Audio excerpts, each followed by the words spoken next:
Awesome. Well, thank you guys for sticking around and coming back. So I'm just going to dive in. I think we had an interesting discussion, less of the traditional mastermind that we break into, but I think it's still really good, and I think we all got some good value out of it. But Winona, I'm going to challenge you because we spent a lot of our front time on you. So I'm not going to spotlight you as Brian likes to do and force you into that setup, but I'll at least turn my gallery view back on. And actually, I'll unspotlight myself because that'll make it better. There we go. So Winona, please share your big takeaway from today's session. Well, we came up with a little slogan that if it ain't fun, it won't get done. And that really applies to me personally. And then I liked how we were able to help Colleen come up with some possibilities to take her organizational business to be virtual. And she was like, I don't see how it's going to work out. How is this going to happen? And so I think that she's got some things to work on. It was fun actually getting to help you, Colleen, instead of having you just run the groups all the time. Thank you. Awesome. Well, who was leading in our other group? I think we had some that didn't join. Brian, it was you? Yeah, so we'll talk about, so we had a nice little powwow between Ricardo, Art, and Shannon was there right when I first stepped in, and so she gave us everybody a quick overview on what she's been doing, and it's good to hear that she is, Shannon is another example, just like Taras, who has relatively started their business during the COVID time, and I think, Matt, we may have an idea for perhaps either a podcast or a blogging series or a video series where we talk to all the members that have been building a business from the start with us and joining. So Taras, you may maybe we may have some content ideas that we're going to have to do with you here soon. And then after Shannon stepped away, I'd like to nominate Ricardo, if he doesn't mind. We kind of Art and I played the sales mentor moments for a little bit there, and hopefully we provided him some information that he didn't have before. And Ricardo, what would you say your top takeaway is?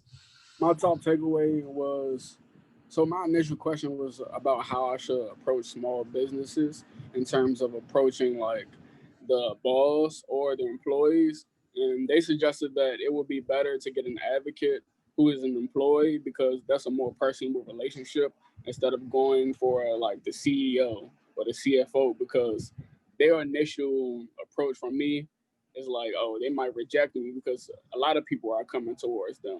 But if I have that employee and have that advocate, he can introduce me to other employees that will advocate for me to deliver that service and go up to the higher ups like, okay, I know this guy who may provide benefits for not only us as employees, but for also you as a business owner. That's good. I love that. That's awesome. Yep. Nice. I see some heads nodding. That's Yeah. a good thing. Yeah. And then I think our last breakout room was led by well, it would have been Gabby, and I think Kelly was in there for a little while, and then Sarah jumped in to help lead, kind of keep the group going, and Taras was in the group. So what did you guys talk about there? I nominate either of you. Hi everybody, good to see everyone. It was very nice and personal, I would say, because it was more like a one-on-one, and I learned a little bit more in how much passion he has while taking pictures, and it makes sense, you know, connect one product to the whole thing. I'm a little bit nervous now because I feel like everybody's listening. So Taras, you already started talking today, Taras. Then you want to talk to them? My ears are so red. Wait, you want me to take over for you? Is that what you're saying?